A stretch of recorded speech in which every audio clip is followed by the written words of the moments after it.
ಆತ್ಮೀಯ ವಿದ್ಯಾರ್ಥಿಗಳೇ, ತಮ್ಮದೇ ಆಗಿರತಕ್ಕಂಥ ಯೂಟ್ಯೂಬ್ ಚಾನಲ್ KSP ಸ್ಟಡಿ ಪಾಯಿಂಟ್ಗೆ ಸ್ವಾಗತ. ಈ ಒಂದು ವಿಡಿಯೋದಲ್ಲಿ 6ನೇ ತರಗತಿ ಸಮಾಜ ವಿಜ್ಞಾನ ವಿಷಯಕ್ಕೆ ಸಂಬಂಧಪಟ್ಟಂತೆ ಅದು 3ನೇ ಅಧ್ಯಾಯ ನಮ್ಮ ಹೆಮ್ಮೆಯ ರಾಜ್ಯ ಕರ್ನಾಟಕ ಅಂತಕ್ಕಂಥ ಅಧ್ಯಾಯ. ಅದರಲ್ಲಿ ವಿಭಾಗಗಳು ಕಂಡು ಬರ್ತಾವ, 4 ವಿಭಾಗಗಳು. ಅದರೊಳಗೆ ಮೊದಲೇ ವಿಭಾಗ ಯಾವುದು ಅಂತಂದ್ರೆ ಬೆಂಗಳೂರು ವಿಭಾಗ ಅಂತಕ್ಕಂಥ ಈ ಒಂದು ವಿಭಾಗದ ಎಲಬಿಯ ಪ್ರಶ್ನೋತ್ತರಗಳನ್ನ ಈ ಒಂದು ವಿಡಿಯೋದಲ್ಲಿ ನೋಡ್ತಾ ಹೋಗೋಣ. ಮುಖ್ಯ ಒಂದು ಪ್ರಶ್ನೆಯಲ್ಲಿ ನೋಡ್ತಾ ಹೋಗೋದಾದ್ರೆ ಬಿಟ್ಟ ಸ್ಥಳ ಅಂತಕ್ಕಂಥ ಒಂದು ಪ್ರಶ್ನೆಗಳು ಕಂಡು ಬರ್ತಾವ. ಮೊದಲೇ ಪ್ರಶ್ನೆ ಏನಿತ್ತು ಅಂತಂದ್ರೆ ನಮ್ಮ ರಾಜ್ಯ ಡ್ಯಾಶ್ ಅಂತಕ್ಕಂಥದ್ದು. ಅದಕ್ಕೆ ಸರಿಯಾದ ಉತ್ತರ ಇಲ್ಲಿ ಕರ್ನಾಟಕ ಅಂತೇಳಿ. ಇನ್ನು ಕರ್ನಾಟಕದಲ್ಲಿ ವಿಸ್ತೀರ್ಣದಲ್ಲಿ ಅತಿ ದೊಡ್ಡ ಜಿಲ್ಲೆ ಯಾವುದು ಅಂತೇಳಿ ಒಂದು ಪ್ರಶ್ನೆ ಇದೆ. ಅದು ಬೆಳಗಾವಿ ಜಿಲ್ಲೆ ಅಂತಕ್ಕಂಥದ್ದು. ಇನ್ನು ಕರ್ನಾಟಕದಲ್ಲಿ ವಿಸ್ತೀರ್ಣದಲ್ಲಿ ತೆಗೆದುಕೊಂಡಾಗ ಅತಿ ಚಿಕ್ಕ ಜಿಲ್ಲೆ ಯಾವುದು ಅಂತೇಳಿ ಕೇಳಿದಾರೆ. ಅದು ಯಾವುದು ಅಂತಂದ್ರೆ ಬೆಂಗಳೂರು ಅಂತಕ್ಕಂಥ ಜಿಲ್ಲೆ. ಇನ್ನು ಪ್ರಸ್ತುತ ಕರ್ನಾಟಕದಲ್ಲಿರುವ ಒಟ್ಟು ಜಿಲ್ಲೆಗಳ ಸಂಖ್ಯೆ ಅಂತೇಳಿ ಒಂದು ಪ್ರಶ್ನೆ ಇದೆ. 31 ಜಿಲ್ಲೆಗಳು. ಇನ್ನು ಕರ್ನಾಟಕದ ರಾಜ್ಯದ ರಾಜಧಾನಿ ಯಾವುದು ಅಂತೇಳಿ ಒಂದು ಪ್ರಶ್ನೆ ಇದೆ. ಅದು ಯಾವುದು ಅಂತಂದ್ರೆ ಇಲ್ಲಿ ಬೆಂಗಳೂರು ಅಂತಕ್ಕಂಥದ್ದು. ಇನ್ನು ಬೆಂಗಳೂರು ವಿಭಾಗದಲ್ಲಿ ಡ್ಯಾಶ್ ಜಿಲ್ಲೆಗಳಿದಾವೆ ಅಂತೇಳಿ ಒಂದು ಪ್ರಶ್ನೆ ಇದೆ. ಟೋಟಲ್ ಆಗಿ 9 ಜಿಲ್ಲೆಗಳು ಕಂಡು ಬರ್ತವೆ. ಇನ್ನು ಗಂಗರ ಮೊದಲ ರಾಜಧಾನಿ ಅಂತಕ್ಕಂಥ ಒಂದು ಪ್ರಶ್ನೆ ಇದೆ. ಅದು ಯಾವುದಪ್ಪ ಅಂದ್ರೆ ಕೋಲಾರ ಅಥವಾ ಕೋಲಾಲಪುರ ಅಂತೇಳಿ ಕರಿತೀವಿ. ಇನ್ನು ಪಾಳೆಗಾರರು ಆಳುತ್ತಿದ್ದ ಪ್ರದೇಶವನ್ನು ಡ್ಯಾಶ್ ಎನ್ನುತ್ತಿದ್ದರು ಅಂತೇಳಿ ಒಂದು ಪ್ರಶ್ನೆ ಇದೆ. ಅದನ್ನೇನಂತೇಳಿ ಕರಿತೀವಿ ಅಂತಂದ್ರೆ ಪಾಳೆಪಟ್ಟು ಅಂತೇಳಿ ಕರಿತೀವಿ. 9ನೇ ಪ್ರಶ್ನೆ, ಕರ್ನಾಟಕ ಡ್ಯಾಶ್ ರೀತಿಯ ವಾಯುಗುಣ ಹೊಂದಿದೆ ಅಂತೇಳಿ. ಉತ್ತರ ಏನಾಗ್ತದೆ ಅಂತಂದರೆ ಇಲ್ಲಿ ಉಷ್ಣವಲಯದ ಮಾನ್ಸೂನ್ ವಾಯುಗುಣವನ್ನು ಹೊಂದಿದೆ. ಇನ್ನು ಕರ್ನಾಟಕದಲ್ಲಿ ಅತಿ ಹೆಚ್ಚು ಮಳೆ ಬೀಳುವ ಜಿಲ್ಲೆ ಯಾವುದು ಅಂತೇಳಿ ಪ್ರಶ್ನೆ ಕೇಳಿದಾರೆ. ಅದು ಯಾವುದು ಅಂತಂದರೆ ಶಿವಮೊಗ್ಗ ಜಿಲ್ಲೆ ಅಂತಕ್ಕಂಥ ಸರಿಯಾದ ಉತ್ತರ ಆಗ್ತದೆ. ಇನ್ನು 1 ಅಂಕದ ಪ್ರಶ್ನೆಗಳದಾವ ಅಥವಾ ಒಂದು ವಾಕ್ಯದಲ್ಲಿ ಉತ್ತರವನ್ನು ಬರೀತಕ್ಕಂಥ ಪ್ರಶ್ನೆಗಳದಾವ. 11ನೇ ಪ್ರಶ್ನೆ ಏನು ಅಂತಂದ್ರೆ ಕರ್ನಾಟಕದಲ್ಲಿ ಅತಿ ಕಡಿಮೆ ಮಳೆ ಬೀಳುವ ಜಿಲ್ಲೆ ಯಾವುದು ಅಂತೇಳಿ ಕೇಳಿದಾರೆ. ಅದು ಯಾವುದು ಅಂತಂದ್ರೆ ಚಿತ್ರದುರ್ಗ ಜಿಲ್ಲೆ ಅಂತೇಳಿ ಕರಿತೀವಿ. ಚಿಕ್ಕನಾಯಕನಹಟ್ಟಿ ಅಂತೇಳಿ ಮುಖ್ಯವಾಗಿರ್ತಕ್ಕಂಥ ಸ್ಥಳ. ಓಕೆ, ನೆಕ್ಸ್ಟ್ 12ನೇ ಪ್ರಶ್ನೆ ಏನಂತಂದ್ರೆ ಶರಾವತಿ ನದಿ ಯಾವ ದಿಕ್ಕಿಗೆ ಹರಿಯುತ್ತದೆ ಅಂತೇಳಿ. ಪಶ್ಚಿಮ ದಿಕ್ಕಿಗೆ ಇದು ಹರಿತಕ್ಕಂಥದ್ದು. ಇನ್ನು ಅದೇ ರೀತಿ 13ನೇ ಪ್ರಶ್ನೆ, ಶರಾವತಿ ನದಿಯಿಂದ ನಿರ್ಮಾಣವಾದ ಜಲಪಾತ ಯಾವುದು ಅಂತೇಳಿ. ಮುಖ್ಯವಾದ ಜಲಪಾತ ಯಾವುದಪ್ಪ ಅಂದ್ರೆ ಜೋಗ ಜಲಪಾತ ಅಂತೇಳಿ ಕರಿತೀವಿ. ಓಕೆ, ಇನ್ನು ಜೋಗ ಜಲಪಾತ ಯಾವ ಜಿಲ್ಲೆಯಲ್ಲಿದೆ ಅಂತೇಳಿ ಕೇಳಿದಾರೆ.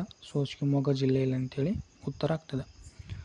ಅದೇ ರೀತಿ 15ನೇ ಪ್ರಶ್ನೆ, ಮುತ್ಯಾಲಮಡು ಜಲಾಶಯ ಯಾವ ಜಿಲ್ಲೆಯಲ್ಲಿದೆ ಅಂತೇಳಿ. ಅದು ಬೆಂಗಳೂರು ಜಿಲ್ಲೆಯಲ್ಲಿ ಕಂಡುಬರುತ್ತದೆ.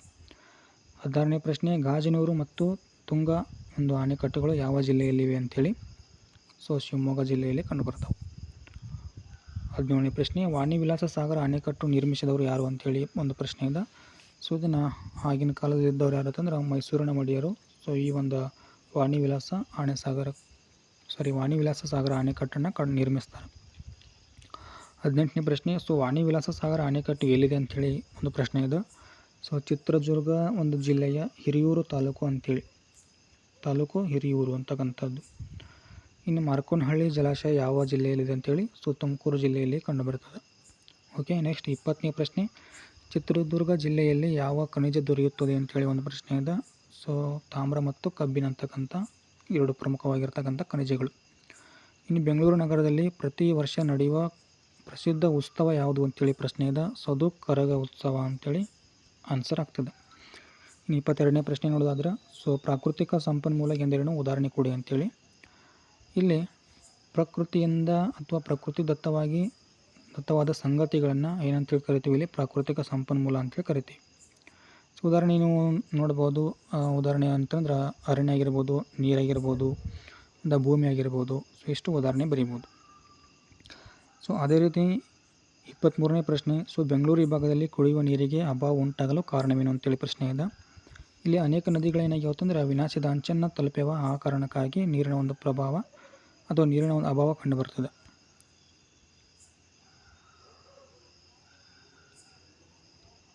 ಇನ್ನು ಅದೇ ರೀತಿ 24ನೇ ಪ್ರಶ್ನೆ ನೋಡೋದಾದ್ರೆ ಬೆಂಗಳೂರು ವಿಭಾಗದಲ್ಲಿರುವ 2 ಪಕ್ಷಿಧಾಮಗಳನ್ನು ಹೆಸರಿಸಿ ಅಂತೇಳಿ ಒಂದು ಪ್ರಶ್ನೆ ಇದೆ. ಅದರೊಳಗೆ ಮುಖ್ಯವಾಗಿರ್ತಕ್ಕಂಥ ಪಕ್ಷಿಧಾಮ ಯಾವುದು ಅಂದ್ರೆ ಗಡುವಿ ಪಕ್ಷಿಧಾಮ ಮತ್ತು ಮಂಡಗದ್ದೆ ಪಕ್ಷಿಧಾಮ ಅಂತೇಳಿ. ಇವು ಶಿವಮೊಗ್ಗ ಜಿಲ್ಲೆಯಲ್ಲಿ ಕಂಡುಬರ್ತಕ್ಕಂಥ ಒಂದು ಪಕ್ಷಿಧಾಮಗಳಾಗಿರ್ತವೆ. 25ನೇ ಪ್ರಶ್ನೆ ನೋಡೋದಾದ್ರೆ ಬೆಂಗಳೂರು ವಿಭಾಗದಲ್ಲಿ ಯಾವ ಸ್ಥಳದಲ್ಲಿ ಸಿದ್ಧ ಉಡುಪು ಪಾರ್ಕ್ಗಳನ್ನು ನಿರ್ಮಾಣ ಮಾಡಲಾಗಿದೆ ಅಥವಾ ಸ್ಥಾಪನೆ ಮಾಡಲಾಗಿದೆ ಅಂತೇಳಿ. 2 ಪ್ರಮುಖವಾಗಿರ್ತಕ್ಕಂಥ ಪ್ಲೇಸ್ಗಳು ಚಿಕ್ಕಬಳ್ಳಾಪುರ ಮತ್ತು ಆನೇಕಲ್ ಅಂತಕ್ಕಂಥ 2 ಪ್ಲೇಸ್ಗಳು. ಇನ್ನು ಹೊಂದಿಸಿ ಬರೆ ಅಂತಕ್ಕಂಥ ಒಂದು ಪ್ರಶ್ನೆ ಒಂದು ವಿಧಗಳಲ್ಲಿ ಬಂದಾಗ ಸೊ ಎ ಮತ್ತು ಬಿ ಒಂದು ವಿಭಾಗದಲ್ಲಿ ನೋಡಿಕೊಳ್ಬೋದು. ಸೊ ಇಲ್ಲಿ ಉತ್ತರವನ್ನು ನಾನು ಕೊಟ್ಟಿದ್ದೇನೆ.